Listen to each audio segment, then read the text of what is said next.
Hey girl, hey, welcome back to my channel. It's your girl Misha. Thank you guys for joining me yet again for another review. We are back with a brand new review for the Never Ever Mets, Season 1, Episode 4. If you are new here, then welcome. I give lighthearted reviews with a little bit of laughter and a little bit of shade and a whole lot of detail.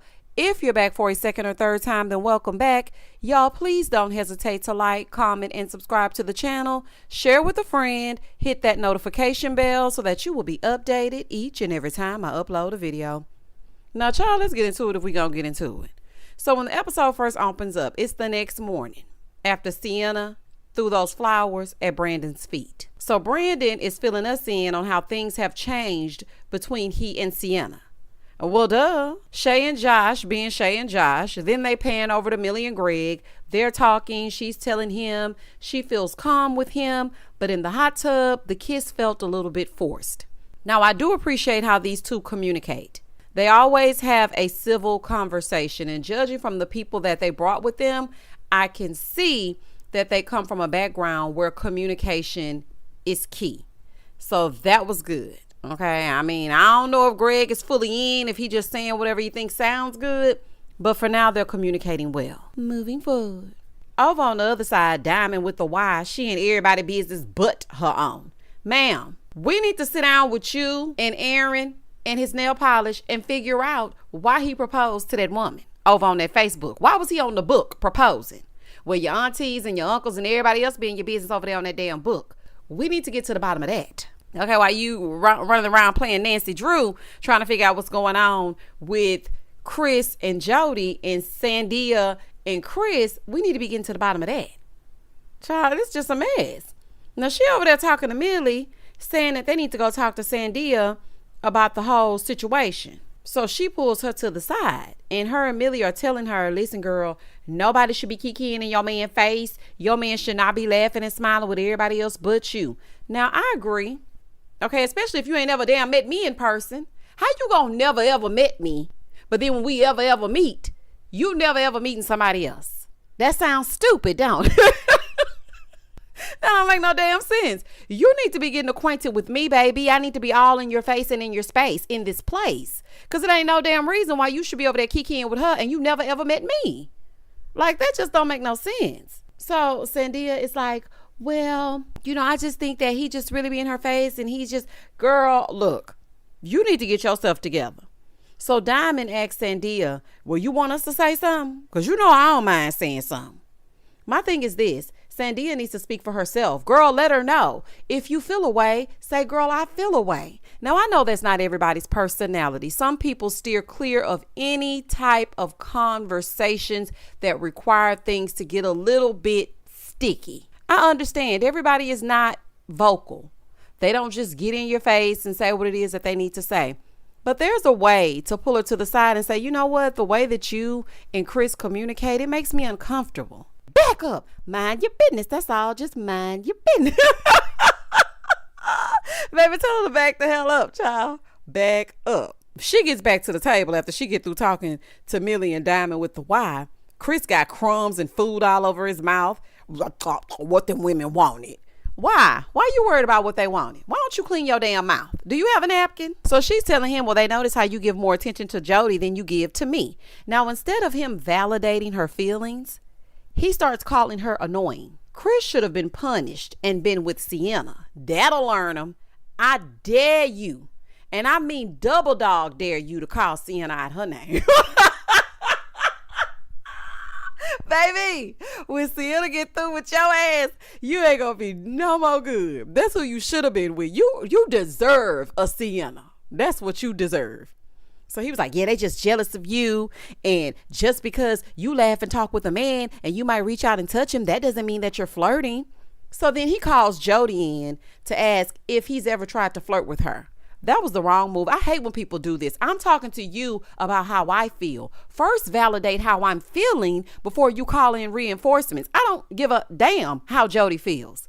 Of course, she's not going to say, yeah, you were flirting with me. I think it's getting pretty serious. Like, be for real.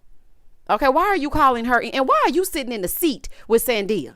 Get out of her face and leave her braids alone. She was like, no, you don't be flirting with me. She's like, really and truly, I think that it's the women coming to you and saying things about me. So Sandia did tell her that it made her feel uncomfortable the way that she interacts with Chris. Jody is like, well, it's people being messy and I really don't do messy. They just coming to you with stuff and I really don't do that. And baby, by the time they got done with this, they had convinced Sandia that the other girls are trying to sabotage her relationship and that they don't like Jody. And baby, don't nobody want Chris at all. And nobody's trying to sabotage your relationship. They're trying to help you. This level of gaslighting should be studied. I had never seen nothing like it. The somber look on Sandia's face tells me that she indeed feels like Chris is being disrespectful and overstepping his boundaries. Jody, you need to back off and focus on Aaron and his earrings. You are not here for new friends. Girl, go away. Moving forward. So TaRhonda shows up. Hey, girl. She shows up and pulls Millie and Greg to the side for a couple's check-in, especially after how things exploded with Sienna and Brandon. Everybody need to be checked up on. But what I noticed is Shay and Josh, nobody said anything to them this episode. They stay in that boom boom room, honey. They act like they on vacation, child. Truth be told, they feel like they ain't never been nowhere and they just came so they could be in that boom boom room. They didn't talk to those two, and they didn't talk to Diamond with the Y and Aaron with an H. Okay, and the H stand for hats, because baby, he gonna wear a fedora or something else if he don't do nothing else. But anywho, TaRhonda finally stops by. She shows up to do a couple's check-in. So first up is Millie and Greg. So she's asking them how things have been going. Greg said, it's nobody that he would rather do this with. He said he loves that Millie is an alpha female.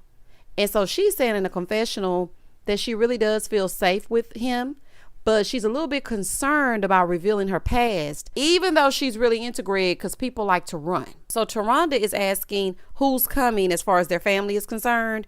His mom and her sister. Over on the other side, now Chris done held a man meeting. Baby, all the men are in one room. He's asking them, well, what do y'all think about me and Jody? What y'all think about this? Aaron with an H is telling him, well, it seems like you like her. That's what it seemed like to me, like you want her. Because what you're doing, it can be misconstrued. So he was like, nah, I'm just saying that I like her like as my girl. Like I don't like her in that way. So Aaron with an H is like, yeah, that's game. I used to do the same thing whole time. I want to lay her down. Okay.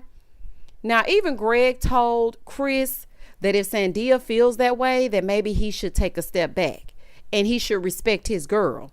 He up there fighting to stay in her face. I said, not you fighting to continue to talk to Jody. Talking about, no, that's insecurities.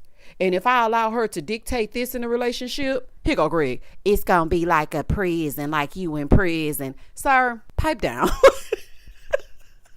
Pipe down. Pipe the hell down. Aaron, with your earring, you do know, okay? You are aware that you're supposed to be pretending that Jody is your woman. I mean, we know it's a lie, but my goodness, are you present? Like, what is wrong with you? Here go Aaron. He up there talking about, now y'all know that Jody is very vocal. So if she was feeling him, it would have came out by now. And again, Aaron, baby, you do realize that they're talking about someone attached to you.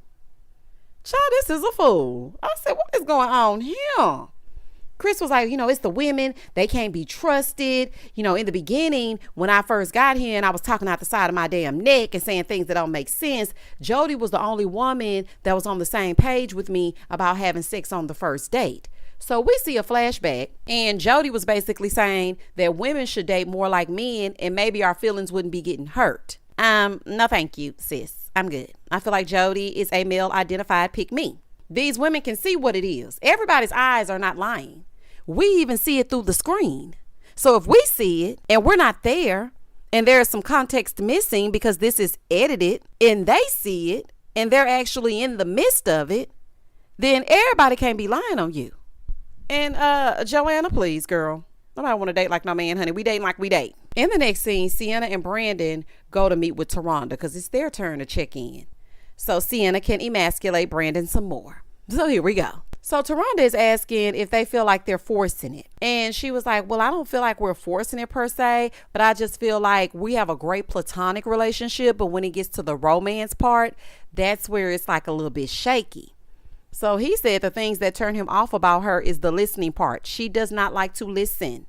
So then Sienna starts popping off saying, now you know what? You just full of because the things that you criticize me about are the same things that you do. Girl, that's exactly what he's saying. This right here, this is the prime example. So TaRhonda said, girl, it's not him demanding things. It's your delivery. Honey, it's not delivery. It's DiGiorno. Girl, what is wrong with you? She's like, I know you're independent and you've been that way for a long time. And I understand that you're always sitting in your masculine energy and it's hard for you to get out of it. You know, you're from the Bronx. So, you know, I get it. No, I don't get it. Here we go with this she's from New York stuff. Now, I know some really nice people from the Bronx. Don't be fooled by the rocks that they got. There's absolutely no reason that she should not be able to regulate her emotions. The man could be saying the simplest thing. The sky is clear today. You know what? You're full of Actually, you a bit. Because the sky is not blue today. Like, it's just always a problem. Calm down, yarn. Calm down. So TaRhonda is telling her that, girl, you need to bring it on down. Okay, bring it down. Bring down your defenses. Because, I mean, you're just starting little fires everywhere. You're going to burn the whole damn place down. The man is answering questions very calmly. Okay, everything that I'm asking him, he's answering. So you just need to let down your wall just a little bit. Now, I have to say this. I do understand part of Sienna. And I'm going to tell you which part. I understand her being quick to be defensive because maybe she has probably been in a situation where, you know, she was demeaned or put down. So she's not even listening. Like he said, he could be saying the nicest thing and she automatically takes it as a slight. So she just jumps right in and gets defensive. Calm down, take a beat, listen, and then you'll be able to respond. So then TaRhonda was like, well, Brandon, what do you think about this relationship wise? He said, nah, I'm good. Romantically, it's a no. And I just have to say, I'm so proud of you. I am proud of you, Brandon, for standing in it. Like, I don't feel like you need to wait around for Sienna to heal. He said he doesn't feel like it's worth saving. And I don't either. I'm happy he made the right decision because things are not going to get any better. Sienna is stuck in her ways and she does not respect you. So there's never going to be a time where things are going to be smooth sailing for longer than 25 minutes. So absolutely not. So after they met with her, Brandon went in to let the men know that he told TaRhonda that there will be no possibilities, honey, of a romantic connection. So now it's time for you and Sienna to pack it the hell up and head on out. Because I was wondering how y'all made it to the end of the episode. Because, baby, the people are dropping like flies. First, Domestic Dom and Alexis. Then now we got you and Sienna. Y'all can really exit stage left. In the next scene, Jody and Aaron go to meet with TaRhonda. Aaron with the earring. Soon as they sit down, she started talking about Chris and how people in the house thinks that she wants him. Baby, is this about you and Aaron or you and Chris? And a side note, and I really didn't want to say nothing, but honey, it's been since episode 1 and we are on episode 4. Why does Jody's hair always look like she woke up with no bonnet on? Girl, run a rake through that head. You're on TV. I'm like, why does she always look disheveled? Girl, comb your hair. Okay, comb your head. Oh, child, that's neither here nor there. That's just a side note. But I just couldn't take it no more.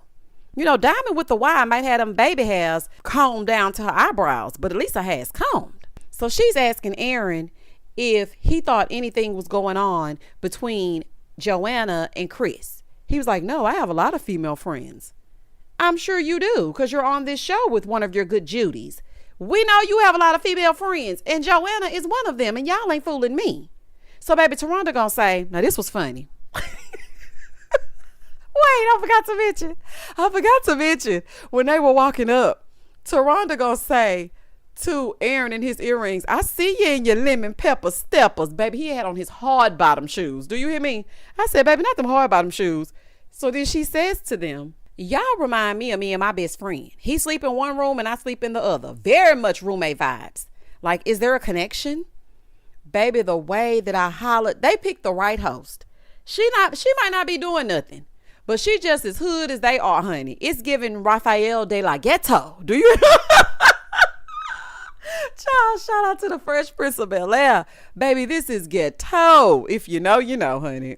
Rafael de la Ghetto. So Jody talking about, yeah, I think we have a connection. I do. I think so. Girl, you just want to stay in this house and stay on this TV and hang out with Chris, and you ain't fooling me. Talking about she's slower to form intimate connections because she wants to be sure first. girl, go away and take y'all little friendship with you, because there is no chemistry here. There is more chemistry in Sienna's faux locks than it is between y'all. And y'all ain't fooling me. Moving forward. In the next scene, Millie's big sister Sophia shows up.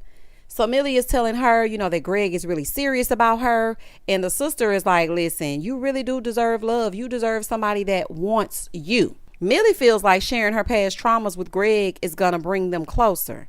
So she's telling her sister that she's afraid to tell people what she's gone through because most of them just get up and leave. But then she drops a bomb, y'all, and says that she's been R-worded. Now, I cannot say this over here on the YouTube, but she's been SA'd, but she's not bitter.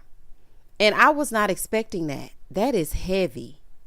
Now, I hope she talked to a professional to deal with that, because the way that she just blurted it out and then started to cry, I was just like, oh my gosh. Okay. I was not expecting that at all. Her sister is telling her that she's going to find somebody that is going to stick around. But Millie is like, nobody wants to stick with me. And how am I going to ever be great for him? Nobody's going to want me. And as she was spewing these things out, I completely get it. But I don't think that Millie is really ready or feels worthy of something good yet. She might need to work through those things first. So her sister is trying to calm her down. She's like, listen, I know how you can be, so let me talk to him. Now, I did love how her sister calmed her down, but ma'am, you just dropped that out there. And this is something that she has not discussed with Greg. So I'm interested to see how things are going to go. Now, I don't foresee him treating her any differently. I can say that. I don't think that he's going to be like, oh, Lord, no, I can't deal with you.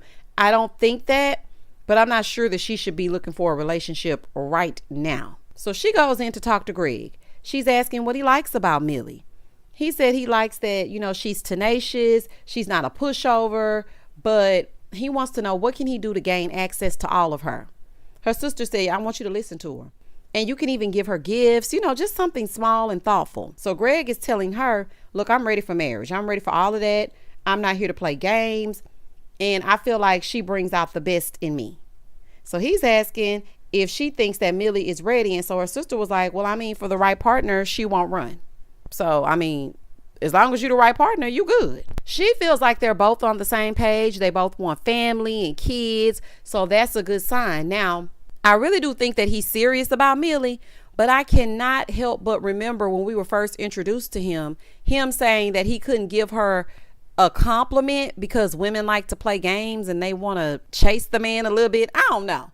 I'm just hoping that he's sincere. But so far, they seem like, outside of Shay and Josh, which we really haven't gotten to know very well, they might be the only couple. And I really like that her sister actually spoke to him and she was kind and open-minded, because when the people came for Brandon and Sienna, child, they were talking to them. I'm like, y'all supposed to talk to the person.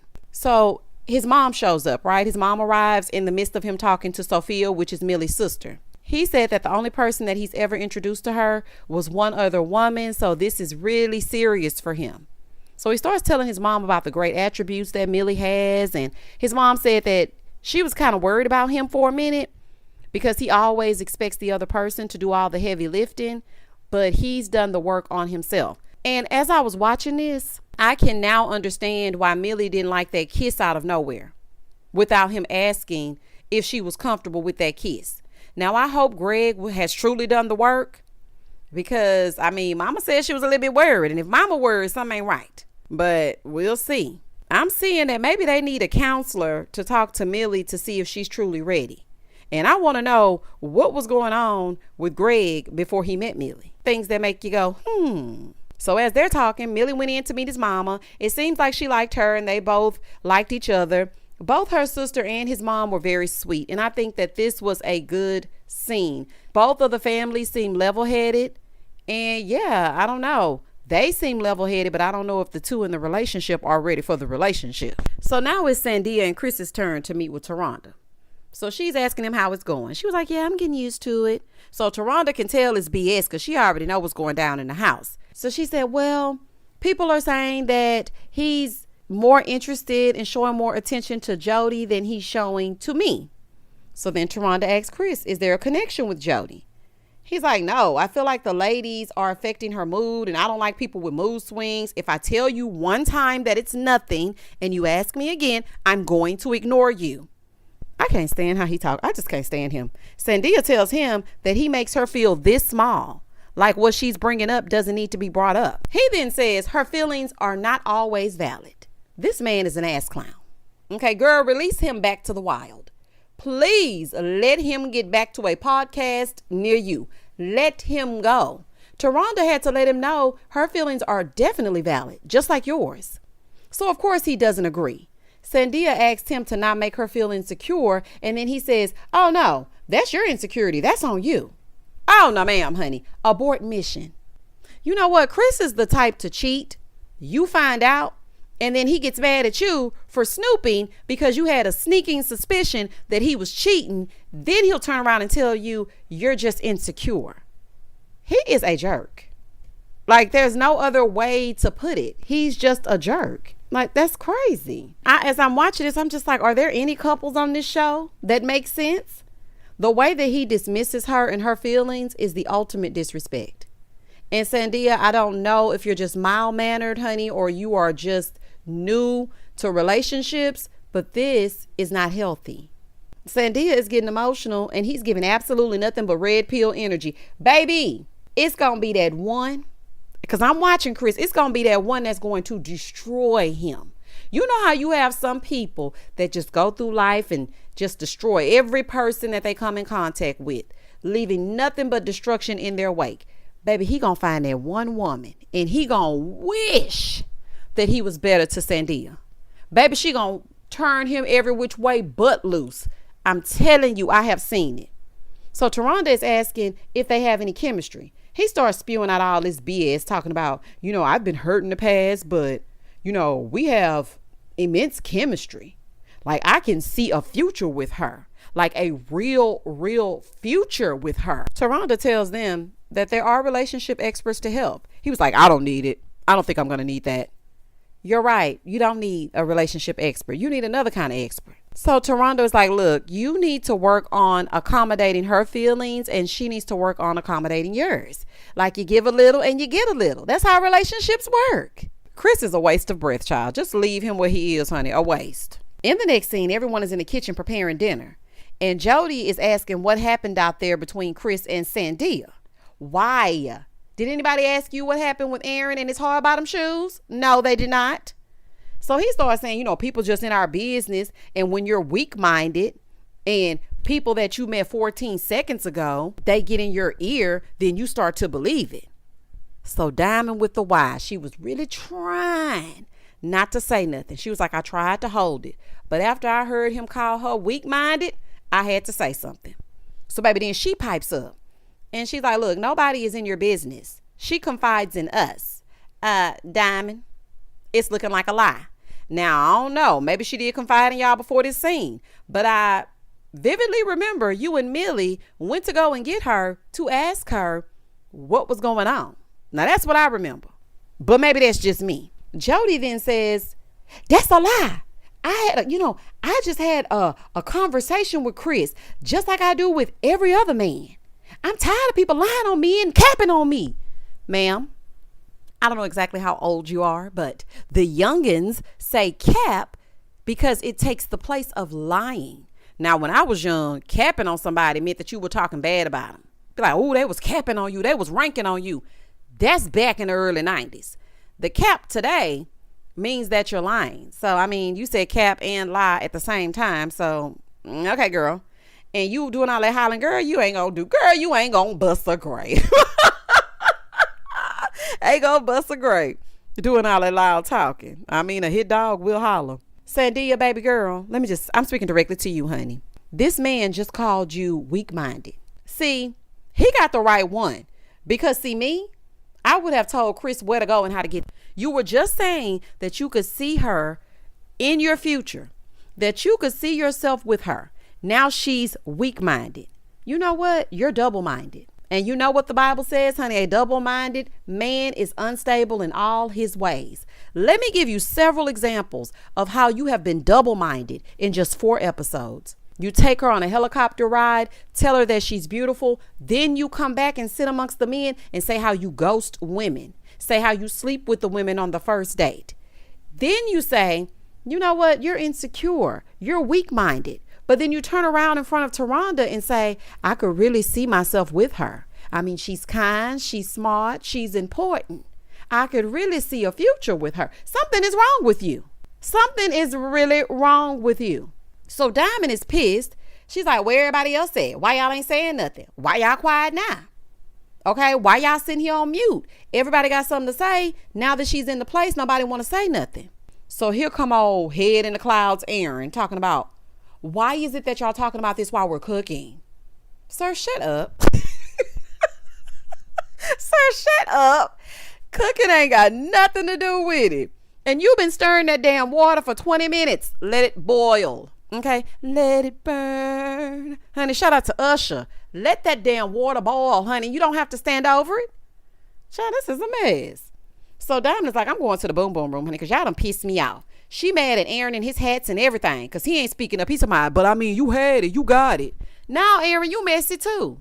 When you was in there sucking on them toes, you want to talk about the mess. So talk about the mess in front of everybody. So after all the chaos and all that cooking, Josh and Shay and Aaron H and Diamond with the Y, they go to the boom boom room. Here goes Sienna at the table talking about, they're not eating with us. Sienna, you shouldn't even be eating with them. You should be on the I-10 bite. You should be gone. And they probably ain't eating because that food looked like slop in a pot. I said, baby, what is this? This is giving potluck realness, honey. And then it has some little crescent rolls. Baby, I don't want them crescent rolls. I don't want it. I don't want it. After all the chaos, they in the boom boom room. Aaron in there talking about, I ain't gonna eat nobody food that disrespecting. Please, sir. Where was all this in the moment? I'm with Diamond with the Y. Y'all talk behind closed doors, but y'all on hush mouth when y'all in person. And Shay and Josh, I thought y'all didn't like the drama. Why y'all playing follow the leader? And Millie, you sitting at the table talking about, we all just need to communicate. Ma'am, you were right there with Diamond with the Y trying to warn Sandia about Chris and Joanna. Now all of a sudden y'all just all need to communicate. Jody basically said, no matter what y'all say, I don't give a damn. And that was the end of the episode. Now, I feel like Diamond with the Y needs to focus on her relationship. Don't worry about them grown people. If he flirting and Sandia got her head in the clouds and she want to just go and run up behind him and act like she don't see it, that's on her. There's only so much that a person can do. But we need to focus on, where is that engagement ring? Why did he propose to that woman? Why are his fingernails 5 different colors? We need to focus on that. Shay, why are you so quick to forgive this man with this 3-year-old? Like, these are things we need to be focusing on. Not y'all worried about whether or not Joanna and Chris gonna run off into the sunset, because truth be told, he don't want Joanna like that. And if he do, he gonna knock her down and then ghost her. So that's just that on that. Y'all comment down below. Tell me exactly what you think about this episode. What did you think about the sister coming to visit Millie and what Millie had to say, you know, about what she's been through in the past, which my heart really does go out to Millie. What do you think about her and Greg as a couple? What do you think about him introducing his mama to someone he's never ever met? Which is confusing to me because she's worthy of meeting your mom, but not you until now. Child, make it make sense. Please don't hesitate to like, comment, and subscribe to the channel. And as always, stay safe, stay blessed, spread love, not germs. Peace.